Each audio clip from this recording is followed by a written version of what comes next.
Exam phobia से मुक्ति के पार्ट 3 में आपका स्वागत है। मैं हूं सुधीर आचार्य और आपको बताना चाहता हूं कि एग्जाम की तैयारी में किन किन चीज़ों का आप रखेंगे ध्यान, तो आपको नहीं होगा एग्जाम का कोई भी किसी भी तरह का टेंशन।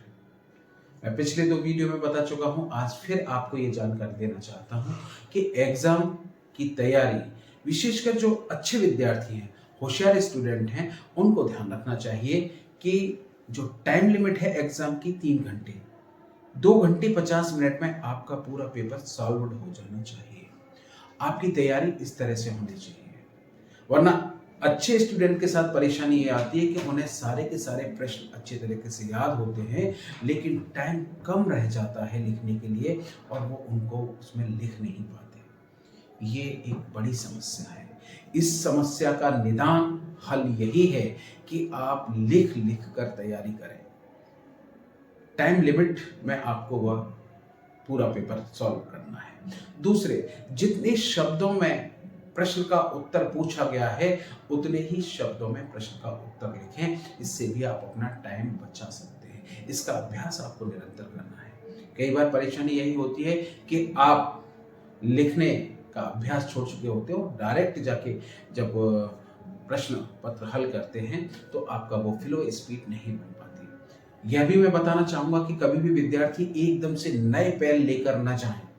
1-2 बार उनसे लिख लें, यूज कर लें, उसके बाद ही उन पेन का वहां जाकर उपयोग करें। कई बार नए पेन का यूज करने में भी परेशानी आती है, उससे भी आपका टाइम भी खराब होता है और मूड भी खराब होता है। ये 2-3 महत्वपूर्ण चीजें हैं जिनका आपको विशेषकर ध्यान रखना है।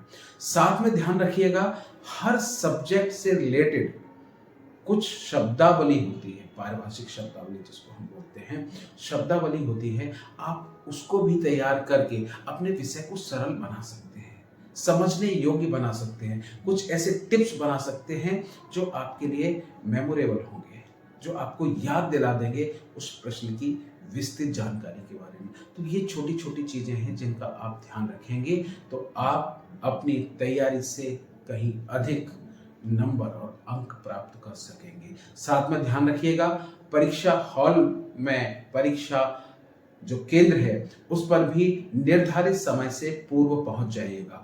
हड़बड़ी में आप पहुंचते हैं और कई बार आपको गेट पर चेक करते हुए डांट दिया जाता है, या टीचर गुस्सा हो जाता है, या आपको प्रवेश नहीं दिया जाता, तो भी मूड ऑफ हो जाता है। उस इन सब चीज़ों का प्रभाव आपके उस पेपर पर पड़ता है।